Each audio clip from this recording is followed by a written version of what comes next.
तो देवी और सज्जनों, आपका एक बार फिर से स्वागत है आपके अपने यूट्यूब चैनल पर। तो let's make a change, please subscribe Ayurveda rearrange. कल तक हमने देख लिया था कि किस तरीके से आचार्य ने 28 सेवाओं का वर्णन किया है, और आज हम इन्हीं 28 सेवाओं का वर्णन जो है विस्तृत रूप से पढ़ेंगे, क्योंकि अगर सबसे ज़्यादा क्वेश्चन बनते हैं इस चैप्टर से तो वो यहाँ से बनना शुरू होते हैं। और इसी साल MOCH 2022 में एक सोमराजी नाम का क्वेश्चन आया जो हम आगे देखने वाले हैं, तो इसलिए इसको सही तरीके से पढ़ना बहुत ज़रूरी है। शुरुआत करते हैं।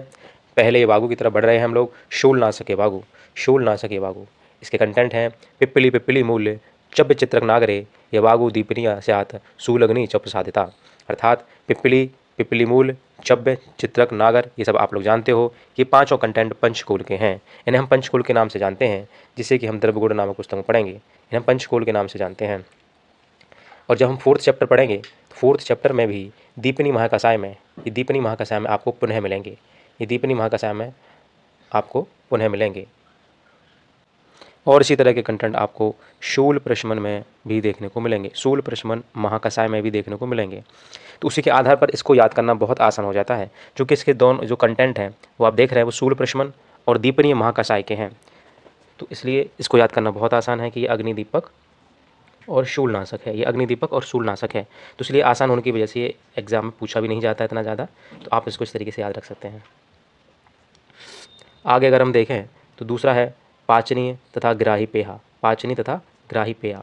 पाचन का मतलब है कि भोजन का पाचन हो जाना या आम का पाचन हो जाना। भोजन के पाचन के लिए तो नहीं देंगे इसको, सीधी सी बात है कि रोग के लिए देंगे, तो आम का पाचन के लिए यहाँ पर इसको कंसिडर किया गया है। दूसरी तरीके से है ग्राही पेया। ग्राही का मतलब होता है कि जब शरीर से मल इत्यादि द्रवित होकर या द्रव धातु के रूप में गुदा मार्ग से अधो मार्ग से निकलने लगते हैं, तब हमें ग्राही या कसाय प्रधान औषधियों का प्रयोग करना पड़ता है, जिससे कि ये कंडीशन रुक जाए, इसका शमन हो जाए। यानी कि ये उस द्रवता को ग्रहण करती है जो कि निःसृत हो रहा है अधो मार्ग से। तो इसको समझने के लिए हम आसानी से इस प्रकार देख सकते हैं कि इसमें देखिए ध्यान से क्या आ रहा है। इसमें तक्र आ रहा है, इसमें चांगेरी है और इसमें दाड़िम है। ये तीनों चीज़ें इसमें अम्ल प्रधान हैं। ये तीनों चीज़ें इसमें अम्ल प्रधान हैं, और जो अम्ल पदार्थ होते हैं वो पाचन की प्रक्रिया को सही तरीके से करते हैं। आप अगर इसमें ध्यान से देखें तो ये चांगेरी जो है, चांगेरी को हम तिन पत्तियाँ भी कहते हैं। और अगर आप कभी अगर गांव से बिलोंग करते हो तो खेतों की जो मेड़ होती है उसके किनारे पर ये उगती है, जिसमें कि 3 पत्ती होती हैं, 3 पत्ती होती हैं। और खाने पर ये पहले खट्टी और फिर बाद में मीठी प्रतीत होती है, इसलिए आम भाषा में से खट्टा मीठा भी बोला जाता है। पर आप लोग कहाँ जानते होंगे ये सब, तो आप याद रखिए कि चांगेरी जो है एक अम्ल द्रव्य है। अगर इसी प्रकार से तक्र हो गया और दाड़िम हो गया। आप लोग जानते हैं जो पाचन के लिए पचवाला वगैरह आता है उसमें अनारदाना जरूर डाला जाता है, तो अब ऐसे भी याद रख सकते हैं कि कुछ दाड़िम माने अनार होता है, तक्र यानी मट्ठा होता है, और चांगेरी, तीनों चीज़ों को प्रयोग हम आज भी पाचन के लिए करते हैं, खाने को पचाने के लिए करते हैं। इसलिए जो है नॉर्थ इंडिया में खाने के साथ रायते और मट्ठे का आज भी प्रचलन होता है, जिससे खाने का पाचन सही प्रकार से हो सके। तो इस प्रकार से आप इसको याद रख सकते हैं। चांगेरी, तक्र और दाड़िम से पाचन याद हो जाएगा, और दतिथ और बिल्व से ग्राही याद हो जाएगा। बिल्व तो ग्राही की श्रेष्ठ औषध भी कही जाती है, जो बेलपत्र जिसे आम भाषा में हम लोग कहते हैं बिल्व, लेकिन ये होना चाहिए। दतिथ की बात करें तो दतिथ कैसा होता है, कषाय होता है, और मैंने आपको बताया था कि जो द्रव्य कषाय होते हैं वो बहुत अच्छे ग्राही होते हैं। जैसे आप लोग जानते हो, कभी आपने यदि फिटकरी का सेवन किया हो थोड़ा बहुत गलती से, तो आप देखेंगे कि ये पूरे मुंह को क्या करती है, कशैला कर देती है, जकड़ लेती है। इसी प्रकार से, इसी कारण इसका हम, जब ब्लीडिंग होती है तो ब्लीडिंग को रोकने के लिए भी किया जाता है, क्योंकि इसके अंदर ग्रहण करने की, कॉन्स्ट्रिक्ट करने की टेंडेंसी होती है और ये फ्लो को रोकने की क्षमता रखती है। इसी कारण जो है जो दलित होता है, कषाय होता है, कशैला होता है। इसे कैथ के नाम से जानते हैं, फल होता है, इसे कैथ के नाम से जानते हैं, और ये इसी कारण से ग्राही होता है। इसके बाद आचार्य ने इसके दूसरे श्लोकार्ध में बात की है कि पेया सबाते पांचमूल की, पेया सबाते पांचमूल की, यानी कि जो पेया पंचमूल से सिद्ध होती है, जो पेया पंचमूल से सिद्ध होती है वह पंचमूल से निर्मित की जाती है। यहाँ पंचमूल से टीकाकार लघु पंचमूल का ग्रहण करते हैं, तो हम भी लघु पंचमूल यहाँ पर समझ लेंगे। और यहाँ पर सबाते से आचार्य कहते हैं कि हम सबाते से आचार्य कहते हैं कि हमें यहाँ पर वातज अतिसार को समझना चाहिए, वातज अतिसार को समझना चाहिए। देखिए मूल श्लोक में कोई अतिसार शब्द का प्रयोग नहीं हुआ है, पर टीकाकार ने यदि अतिसार शब्द का यूज किया है तो हमको भी कंसिडर करके चलना है, क्योंकि क्वेश्चन यहीं से बनेगा फिर, और एक क्वेश्चन पूछा जा चुका है 1-2 बार। तो हमें याद रखना है कि सब बातें पांचमूल की, यदि वातज अतिसार में हमें पेया देनी है तो हम पंचमूल से सिद्ध करके ही उसको देंगे। ठीक, आगे बढ़ते हैं हम लोग। अब आती है पित्त श्लेष्मिक अतिसार रोगाग्नि पेया। यानी कि पहले हमने ऊपर क्या पढ़ा, हमने ऊपर पढ़ा बातज अतिसार, हमने ऊपर पढ़ा बातज अतिसार, ऐसा अतिसार जो बात दोष की वजह से हो रहा है। अब हम नीचे पढ़ेंगे पित्त श्लेष्मिक अतिसार, पित्त और कफ की वजह से होने वाले अतिसार के बारे में। तो इसको याद रखना भी बहुत आसान है। देखिए आपके एग्जाम में वो आपको श्लोक देगा या कंटेंट देगा, ऐसा नहीं कि वो एक चीज़ देके आपसे पूछ ले, इसलिए वहाँ पर पहचानना बहुत आसान होता है। तो इसको हम इस तरीके से पहचान सकते हैं कि पित्त से आप प्रश्नपढ़ी समझ लीजिए, पित्त से पास है प्रश्नपढ़ी, पास है पित्त, और श्लेष्मा से आप शालपर्णी, सास से श्लेष्मा, सास से शालपर्णी, इसे पकड़ लीजिए, तब भी आप पूरे क्वेश्चन को आराम से पहचान सकते हैं और ये आपके लिए बहुत आसान हो जाएगा इसको पहचानना। एक बार फिर से बता दूं कि जो पित्त श्लेष्मिक अतिसार रोगाग्नि पेया है उसमें शालपर्णी, बला, बिल्व, क्योंकि अतिसार है तो बिल्व फिर रहेगा, मैंने आपको बताया था कि बिल्व ग्राही होता है, अतिसार है तो बिल्व तो रहेगा ही रहेगा, प्रश्नपर्णी, दाड़िम और जितने भी अम्ल हैं हितकारी, उन सबको से हम सिद्ध करेंगे इस पेया को, जिससे कि पित्त श्लेष्म अतिसार में उपयोगी होगी।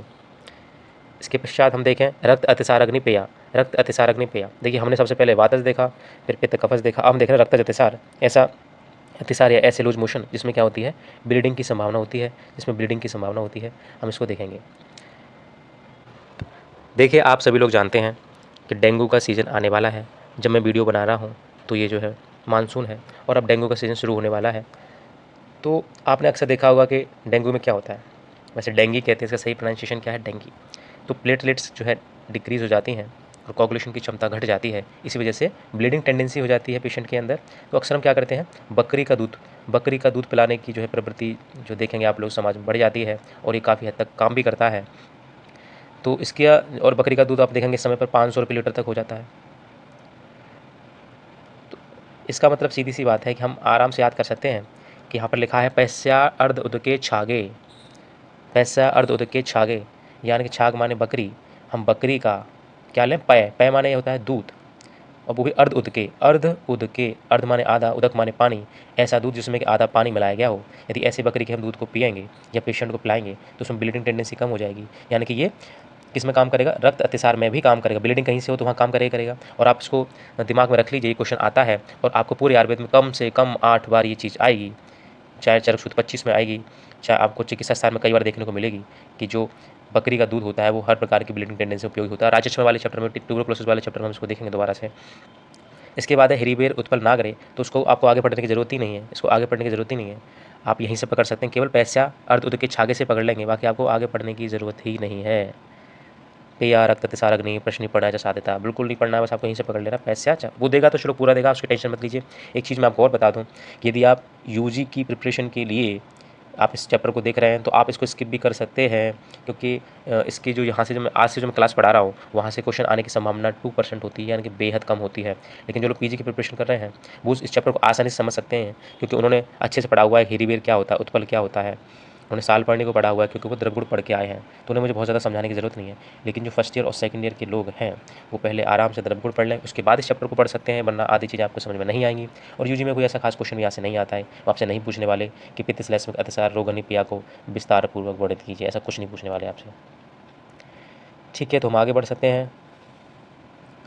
इसके बाद है आम अतिसार तथा मूत्र कृक्षग्नि पेया। आपने देखा, हमने पहले वातज, फिर पित्त कफज, फिर रक्तज, और फाइनली हम आज अब देखने वाले हैं आम अतिसार में यूज होने वाली पेया। आम अतिसार में यूज होने वाली पेया को देख रहे हैं। तो कह रहे हैं कि दद्यात अति विषाम पेयाम सामे सामलम सनाग्राम। बहुत आसान है इसको पहचानना, बहुत आसान है। क्या बातज अतिसार की ट्रिक चाहिए, चलिए ठीक। बातज अतिसार में कुछ नहीं, आपको देखो ऐसे याद रख सकते हो।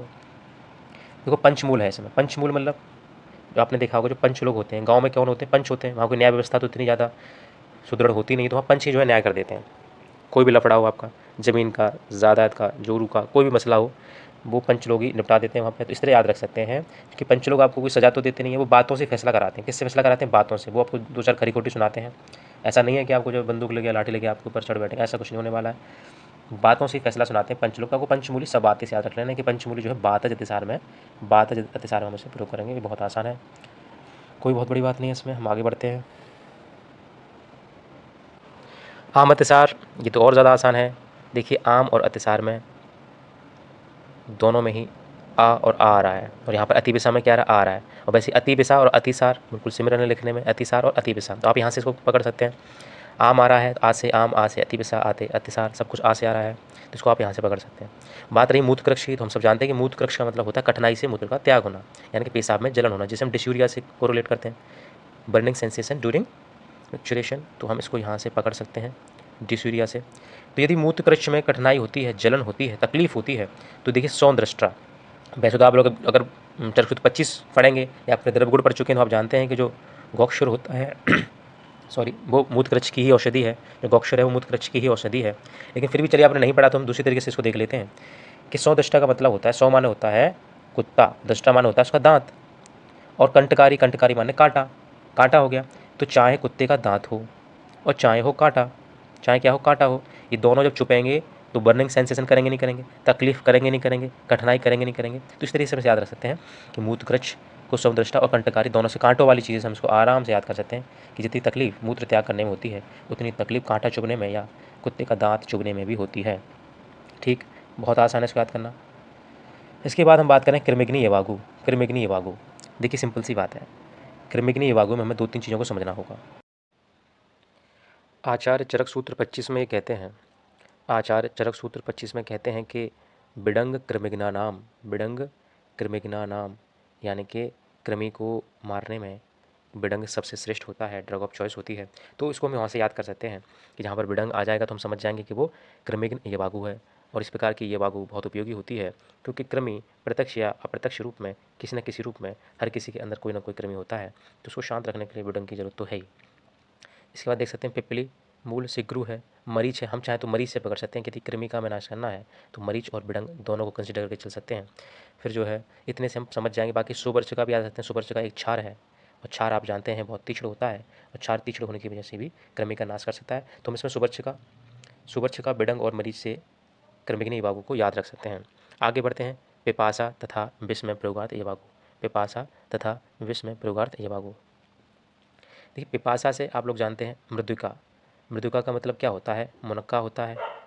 मृदुका का मतलब क्या होता है, मुनक्का होता है, एक तरह का अंगूर होता है।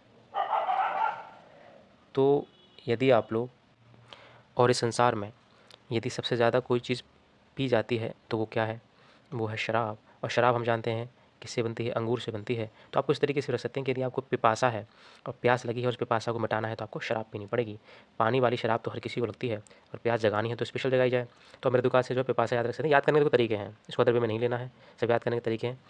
बाकी आपके पास और अच्छा तरीका होगा उससे भी याद रख सकते हो, लेकिन जो मुझे समझ में आ रहा है मैं आपको बता रहा हूँ। चाहे तो आप सारी बात याद, सारी बात मतलब सरिता से समझो, सरिता नदी को कहते हैं, नदी में पानी होता है तो उससे भी पास याद रख सकते हैं। जिस प्रकार से भी आप याद रख पाएँ आप देख लीजिए अपने हिसाब से। मृदुका से वैसे याद हो जाता है। उसके बाद देखा जाए तो बिसग्नि, यही वाला क्वेश्चन इस बार MOCH में आया, MOCH 2022 आपको याद रखना है कि पिपासग्नि हो गया, बिसग्नि चा सोमराजी विपाचता।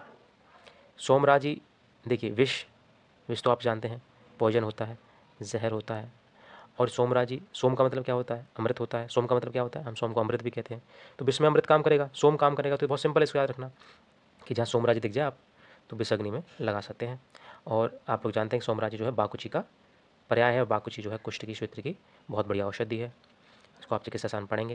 इसके बाद हम बात करते हैं काशर और मेदो रोग में प्रयोगार्थ एवागु, यानी कि जो लोग बहुत पतले हैं, जो लोग बहुत पतले हैं, खाते हैं बकरी की तरह और सूखते हैं लकड़ी की तरह, इस प्रकार की प्रवृत्ति है, तो वो क्या कर सकते हैं, वो बराह निरूह, बराह निरूह यानी कि सूकर या शुअर के मांस से बनाई हुई एवागु का सेवन कर सकते हैं। ये ब्रहणी होती है, ये आपको मोटा करना शुरू कर देती है, ये आपके वेट गेन करने में हेल्प करती है।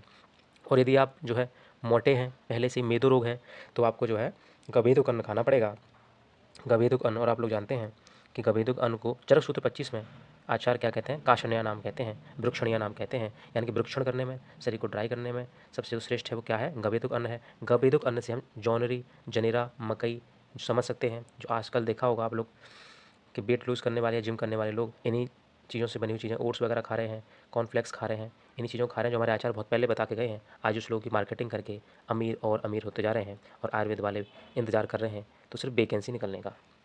ये है माइंड ऑफ स्टेट और स्टेट ऑफ माइंड। तो आप इसे गवेदु करने से भी याद रख सकते हैं और चाहें तो आप इसे समाक्षिका से भी याद रखते हैं। आप लोग जानते हैं जो पुराना शहद होता है, माक्षिका माने मधु, मधु, जो पुराना शहद या मधु होता है वो भी क्या करता है, पतला करने में, स्लिम होने में हेल्प करता है। ठीक है, शिल्पा शेट्टी अक्सर इसका यूज़ करती पाई जाती हैं। तो आप इससे भी याद रख सकते हैं समाक्षिका से, और चाहे तो गवेदु करने से भी इसको याद रख सकते हैं। किससे क्या होता है, कृशता होती है, मेद रोग में से लाभ होता है। आगे बात करें हम स्नेहन तथा रुक्षणात् पेया, ऐसी पेया जो या तो स्नेहित करे शरीर को, अगर ड्राई हो गया है तो उसका स्नेहन करे, और बहुत ज़्यादा स्नेहित है तो उसका रुक्षण करे। दोनों प्रकार की यहाँ पर पेया का वर्णन आचार्य ने एक ही श्लोक में किया। श्लोक संख्या 26 में आचार्य कहते हैं, सर्पिस्मति बहुतिला स्नेहिनी लवणान विता कुश आमलक निरूहे श्यामका नाम विरक्षणी, अर्थात तिल प्रधान चावल की बनी ये वागु, तिल प्रधान चावल की बनी ये वागु घृत तथा नमक मिलाकर सेवन करने पर स्नेहन करने वाली होती है। ठीक है, तो आप उसको यहाँ से समझ सकते हैं कि देखिए जहाँ पर सर्पी आ जाए और लवड़ आ जाए, आप लोग जानते हैं कि जब सर्पी में हम लवड़ मिला देते हैं, सर्पी में जब लवड़ मिला देते हैं तो ये अभिसंधि और अरुक्ष, अभिसंधि अरुक्ष और व्यवाई व्यवाई व्यवाई कैसे लिखते हैं, व्यवाई गुड़ के कारण क्या करता है, सद्य स्नेहन करता है, यानी कि संपूर्ण शरीर में बहुत शीघ्रता से फैलकर स्नेहन करना शुरू कर देता है। यदि सर्पी में लवड़ मिला दें तो क्या करता है, सद्य स्नेहन करता है, तुरंत ही स्नेहन कर देता है। उसकी व्यवाई, व्यवाई का मतलब क्या होता है, शीघ्र ही शरीर में व्याप्त हो जाए ऐसा गुड़। जब आप गुड़ पढ़ते हैं अष्टांग हृदय सूत्र स्थान 1 में आप जब गुड़ पढ़ते हैं तो वहाँ पर है गुरु मंदिर में स्निग्धा संरक्षण मृदु सांदस्त्रा ससूक्ष्म विशुद्धा बसंती सब विपर्या, तो वहाँ उस चैप्टर में जाकर देख सकते हैं कि वहाँ पर सभी गुणों के लक्षण वहाँ आचार्य ने बताया है। तो विवाही गुण के कारण आप उसको सर्पी और लवड़ से याद रख सकते हैं कि स्नेहन करेगी, और कुश आमलक निरूह, जो कुश आमलक निरूह होता है उससे क्या होगा, शरीर का रुक्षण होगा। श्यामक आप लोग जानते हैं, श्यामक जो होते हैं वो शरीर का क्या करते हैं, रुक्षण करते हैं। तो आमलक और कुश के मूल से आप लोग याद कर सकते हैं कि ये रुक्षणी पेया हो जाएगी।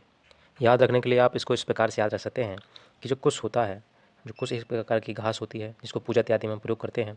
आमलक आप लोग जानते हैं एंटीऑक्सीडेंट से भरपूर होता है, और श्यामा चावल तो आप लोग जानते हैं कि व्रत इत्यादि में खाते हैं।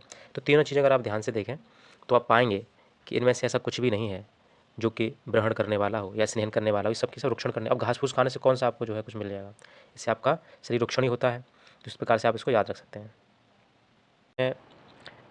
श्वास कासग्नि और पक्वाशय शूल में प्रयोगार्थ पेया, तो 10 मूली श्रिता कास हिक्का श्वास कपापहा, यानी कि 10 मूल के क्वाद से यदि सिद्ध की हुई जो यवागु होगी, यहाँ पर पेया दिया हुआ है या यवागु दिया हुआ है, कुछ भी कंसिडर कर सकते हैं यहाँ पे।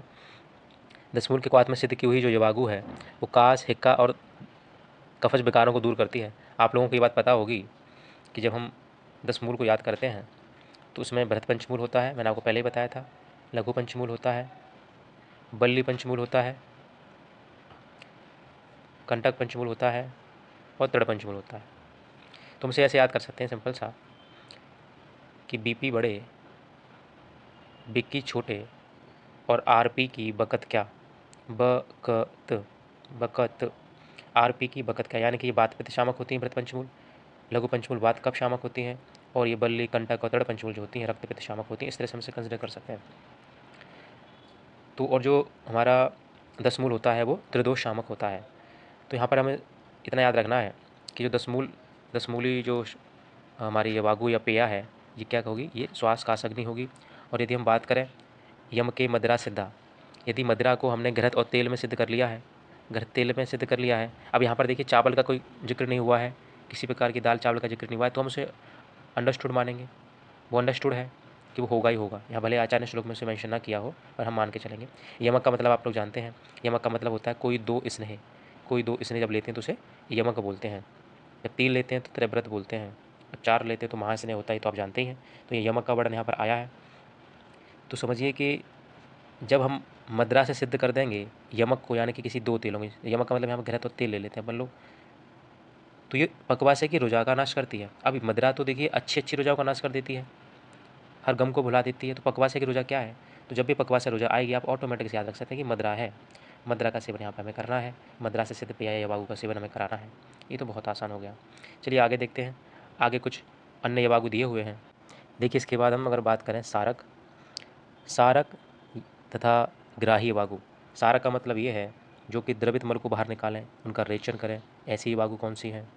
और ग्राही यवागु यदि कोई द्रवित मल अधिक मात्रा में बाहर निकल रहा है तो उसे रोकने वाली, और ग्राही वाली तो हम पहले पढ़ चुके हैं, मैंने बताया था जो कसाय प्रधान द्रव्य है वही इस काम को आसानी से कर सकते हैं।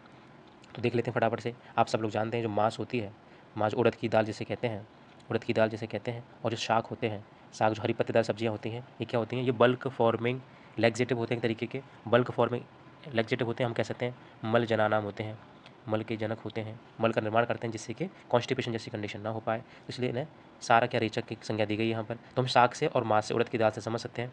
आपके आसपास कोई पेशेंट हो तो आप इस पर ट्राई कर सकते हैं, बहुत अच्छा काम करती है। उसके बाद बात करें ग्राही वागु की।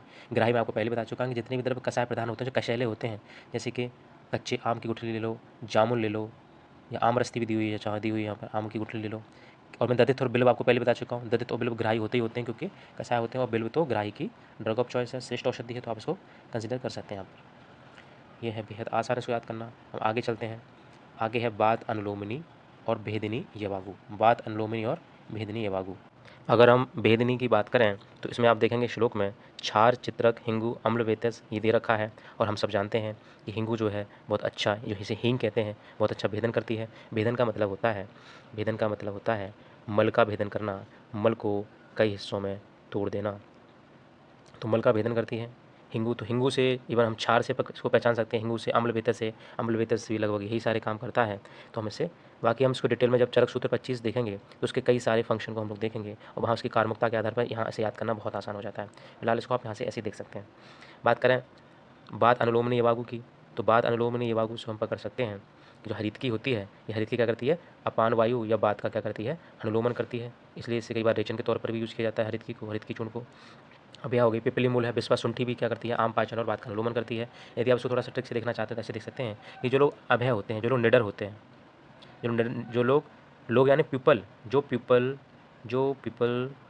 क्या होते हैं, निडर होते हैं, वो विश्व की बातों का अनुलोमन नहीं करते। अनुलोमन माने होता है फॉलो करना। जो भाई निडर होगा वो अपना फील्ड ऑफ इंटरेस्ट देख के आगे बढ़ेगा, वो दुनिया की को देख के, वो भेड़ चाल को देख के आगे नहीं बढ़ता है, वो भेड़ चाल को फॉलो नहीं करता। तो इसे आप याद रख सकते हैं कि जो अभय व्यक्ति होता है वो क्या करता है, विश्व की बातों का अनुलोमन नहीं करता है, विश्व की बातों का अनुलोमन नहीं करता है। इसी तरह से आप इसको याद रख सकते हैं एग्जाम में, ऑप्शन देख के आप टिक कर दीजिए।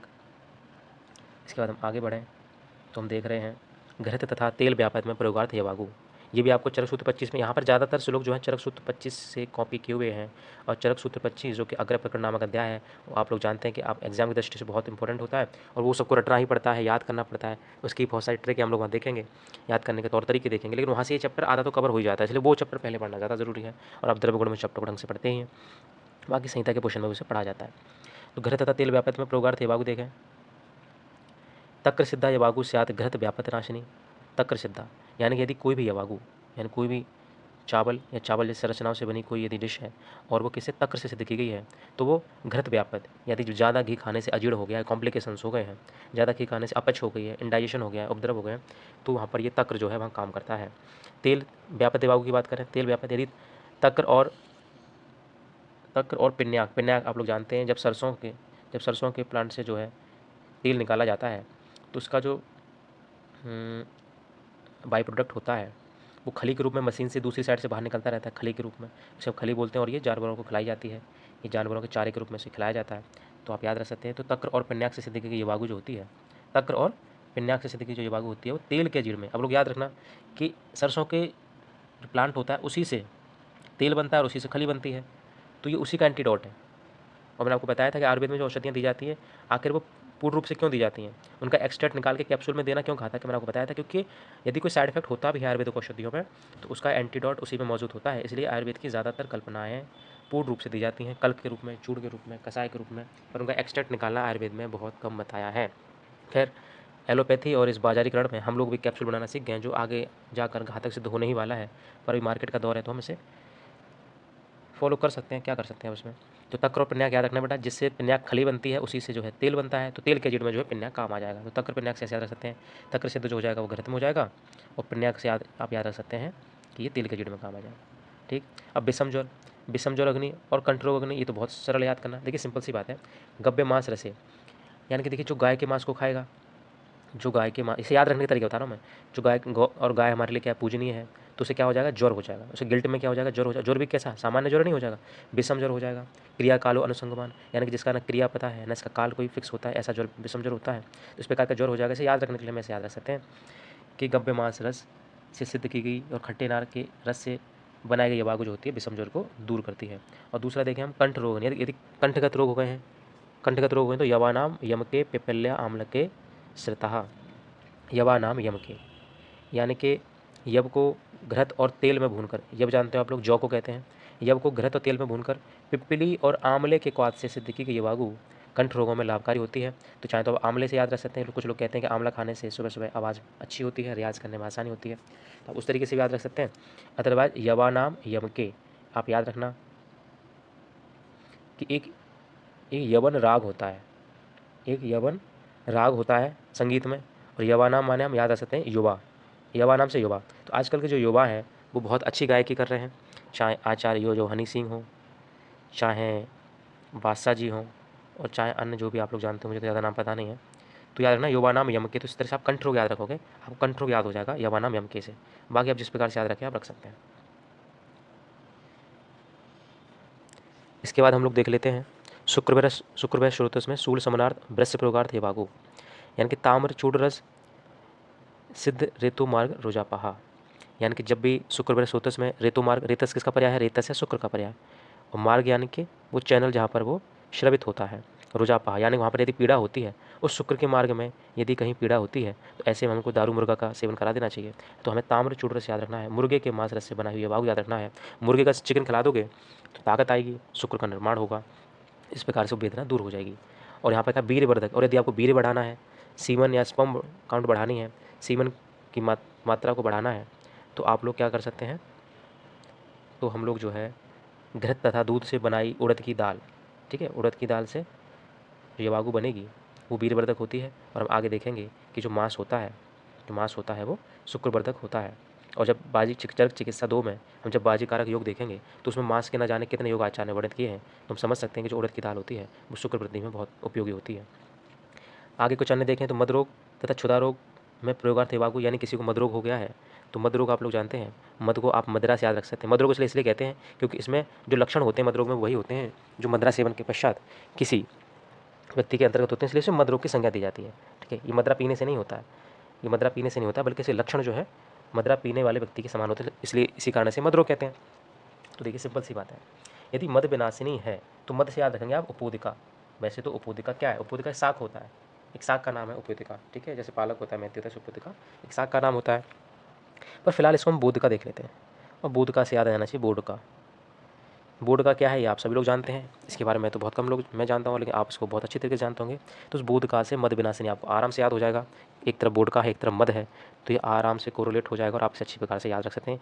इसे एग्जाम में भूल जाओगे ऐसा मैं बिल्कुल कल्पना नहीं कर सकता। ये तो आपको सोते जागते या आज के बाद याद रहने वाला है कुपोध का मद विनाशिनी। और दधी भी याद रख चाहें तो खट्टा खाने से क्या होता है?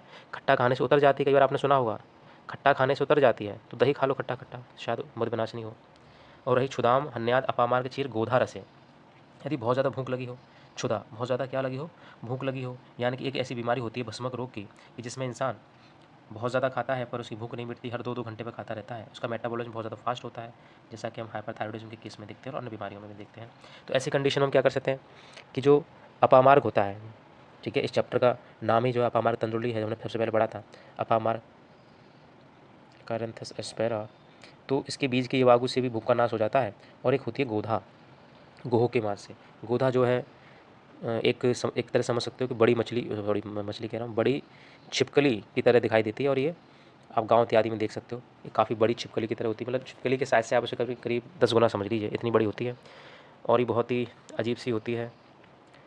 तो मतलब याद करने के लिए ऐसे याद रख सकते हैं कि यदि कोई इंसान गोधा को देख लेगा, इतनी बड़ी जो है लोग अगर खासकर लड़कियां जो है छिपकली देख लेती हैं तो 2 दिन तक खाना नहीं खाती, और कोई इंसान अगर इतनी बड़ी छिपकली देख लेगा तो आपको नहीं लगता है कि उसकी भूख मर जाएगी, उसका क्षुधा रोग शांत हो जाएगा, 2-2 घंटे तो छोड़ो, 2 दिन तक नहीं खाएगा। तो इस तरह से हम याद रख सकते हैं गोधा के मांस से जो है रीवा घूम बना देंगे तो वो क्षुधानाशक हो जाएगी।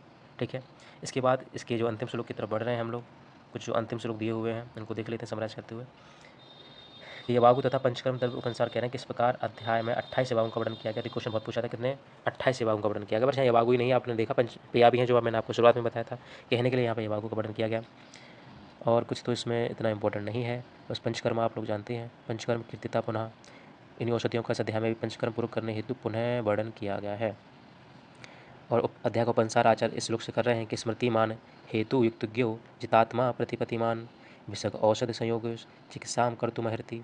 स्मरण शक्ति संपन्न, रोगों के कारणों का ज्ञाता, युक्तज्ञ यानी जिसकी युक्ति, इसका लॉजिक सबसे ज़्यादा हो, जितेंद्रिय जिसने अपनी इंद्रियों को जीत लिया हो, प्रतिपत्तिमान यानी किसकी रिफ्लेक्स जो बुद्धि होती है सही समय पर सही डिसीजन लेने की, तुरंत डिसीजन लेने की प्रज्ञा जिसके अंदर होती है। चिकित्सक औषधों के मिश्रण से चिकित्सा करने में योग्य होता है। ऐसा चिकित्सक क्या होता है?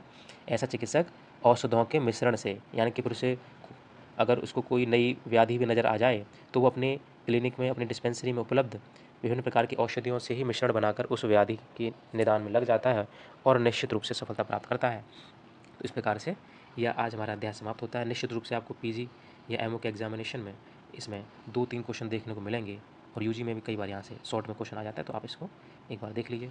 मिलते हैं अगले चैप्टर में, तब तक के लिए नमस्कार। अगर हो सके तो इस वीडियो को लाइक, सब्सक्राइब और अपने दोस्तों में शेयर कर दीजिए। धन्यवाद।